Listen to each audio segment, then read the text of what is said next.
The reason that your lives suck are also because of the Democratic Party. We're gonna bring our guns and protest pride. It is an enemy that we should defeat. I don't know how many times we need to learn this lesson. Also, like, literally, yeah, Trump did this. He just wiped the floor with all of your most historic families. Why does he need the party? Can anybody explain that to me?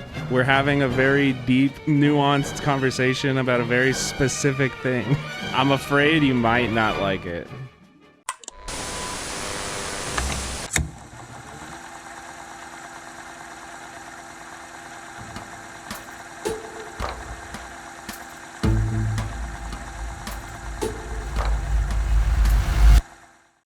Welcome in, welcome in, welcome in. How are you all doing?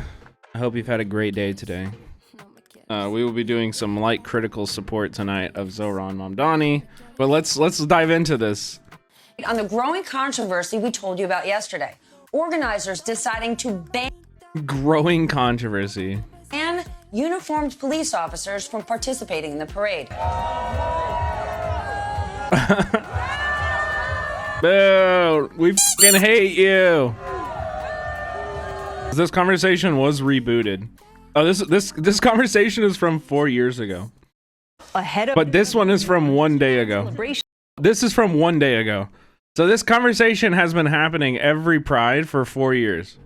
New York City's top cop is upping the ante, though, in her disagreement with organizers of New York City's Pride March.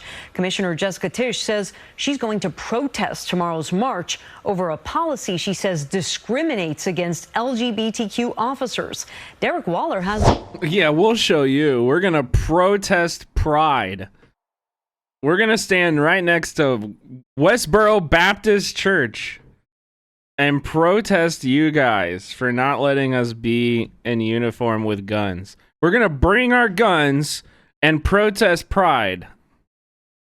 We're on the right side here. Meanwhile, I have obtained footage of the NYPD's protest. And I'm afraid you might not like it.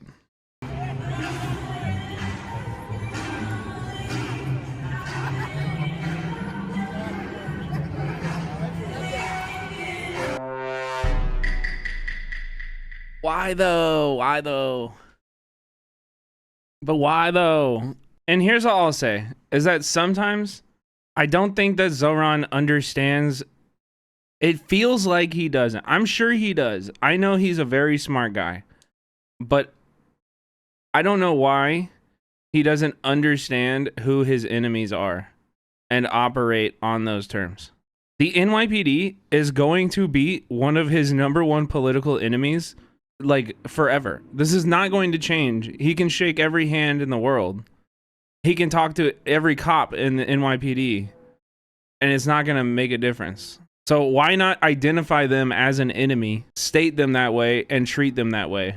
I feel the same way about the Democratic Party. Like, I feel like there's a very similar dynamic there. Or, like, I don't know why he has to always be talking positively about the Democratic Party when they are literally going out there and fucking sig heiling in words on podcasts. They are just being the most racist, disgusting creatures on earth about him. He talks about it in this interview. He talks about the Democratic Party. He talks about winning over the Democratic establishment. What is the political goal? What is the political, like, benefit of this? At some point, we have to just say it. You would benefit electorally by just saying to people, the reason that your lives suck are also because of the Democratic Party. The Democratic Party and the establishment of the Democrats are completely captured by the same billionaire interests that elected Trump. This is a fact. This is true. Like, why do you want a place in that? And in this interview, he says, we'll get to the line, but he literally says, I hope my campaign can be a place where people can return home to the Democratic Party. And it's like, wait, what? Your goal is to bring people back into the Democratic Party? Like, why is he not talking that way about DSA? I'm not a huge DSA Andy, but if you are in DSA and Zohran is going on to all of these places and he's telling people to join a different political party, doesn't that make you a little concerned? He should be on these mainstream media outlets telling people to join DSA and to build DSA. Why would he be saying we want people to use my campaign to further invest in the Democratic Party. They would rather lose than allow progressive legislation that actually benefits working people at the expense of capitalists. They would rather lose. This has been proven over and over and over again. I don't know how many times we need to learn this lesson. The Democratic Party is not a thing we should aspire to. It is an enemy that we should try to fucking defeat. And I do think there is some value in like doing what Zohran did, using the Democratic primary to capture this attention and to capture this stuff. I think there's value in that. But at some point, we need him to be more loyal to DSA than to the Democratic Party. And that means not going into an interview and talking about how this is a plan to revitalize the Democratic Party. It needs to be, we are standing in opposition to the Democratic Party, and we're building DSA. The role of the Democratic Party needs to be very, very, very clearly understood in this. I think some people genuinely do still believe that we can change it from within, and I just disagree with you. And so maybe some people, we just won't agree, because I can only assume you haven't been paying attention since 2016, as this strategy has been tried over and over and over again. I have, so I know that this is ridiculous. Like, this is a waste of time. We should be building the party that will replace the Democrats. Like 100%. If that's DSA, I'm here for it. That's fine. But we need to not invest in the Democratic Party because it is captured and owned by the capitalist class. And there's nothing we can do to change that. We can build parallel structures. I don't think he is whenever he's saying that he wants to find a home within the Democratic Party. That should be a red flag. Like, how does this kind of strategy lead into a future in which we don't have the Democratic Party? If he's literally like saying in this, I wanted to bring more people that were unengaged voters into the Democratic Party explicitly. Like, why would he not run against this? That's what I don't understand, is like, he won the primary, but like he has opponents. And the opponents are the entire Democratic establishment that are going on podcasts and saying he's a fucking jihadi terrorist. Like, these are his opponents, you know? And he's trying to treat them like they're fucking friends. And I think this is not okay. I think it's very weird. The Democratic Party is doing what they can to cut his success. They're working as hard as they can to do this right now. So why is he just sitting there and taking it? And why is he not fighting back and like pointing to them as the problem? Because, like, let's be real. He's not running against Curtis Siwa. Curtis Siwa is not a fucking part of this. He's running against two people who are Democratic establishment favorites. Andrew Cuomo and Eric Adams are both deeply, deeply ingrained in the Democratic establishment. Like, it won't make a difference that he fucking got the nomination. They're going to attack him because of his policy, because of his anti-Zionism. But let's watch this interview and we can hear it in his own words and have this conversation for longer, because I think it's a really important conversation. You've certainly been endorsed by AOC, Bernie Sanders. You've been welcomed by them. They're celebrating your victory. But the party leadership has not yet coalesced around you, if you will. I'm wondering how you plan on tackling that, just from a political standpoint, because at the end of the day, some will say you need the party. Certainly the party has to get behind you because you are now. Like, he doesn't need the party. What do you mean he needs the party? He just wiped the floor with all of your most historic families, the fucking hard hitters. Why does he need the party? Can anybody explain that to me? Like, once again, this is a toxic brand. People fucking hate the Democratic Party. Do you think he's a good introduction to these ideas for the average dumbass? I think so. Yeah, 100%. I think he's an incredibly effective communicator. I support Zohran 100%. Don't take this conversation as like an ontological, like, you know, all-consuming critique of him. I still think he's a very good, like, politician and a very good force for socialism in the United States. I just think, like, we should have these anything worth doing is worth evaluating. That's how I feel.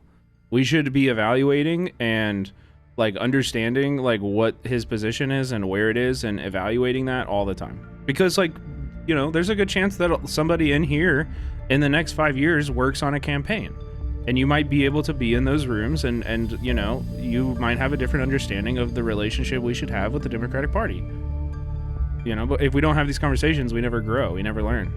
Would say they're not as surprised by some, like, you know, Representative Ogles saying you should be deported, but others have been a bit surprised by, for example, a New York senator going on a popular radio show and suggesting that you support global jihad.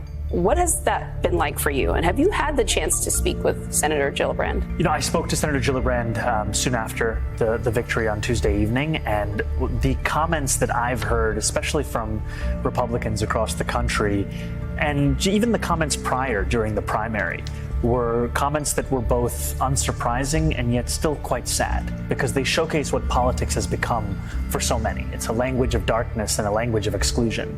And what has Like, this is a question directly about Kirsten Gillibrand, and he immediately changes it to talk about Republicans.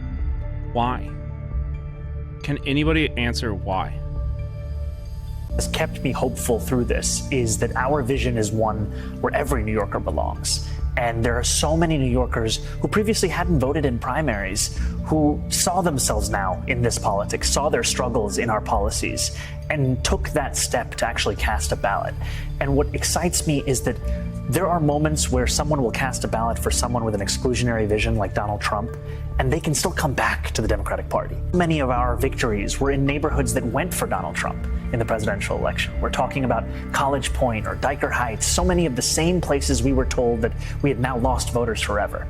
And instead what we've found is that if you have a relentless focus on an economic agenda and you welcome people back and you turn the political instinct from lecturing to listening, you can still have people come home to the Democratic Party as long as you show them that's a party that will fight for working people, not those that are benefiting off the struggles of working people. And I know it sounds nice and it makes you feel good. And it's like, you know, Zohran's a very effective communicator. But like, I fundamentally disagree.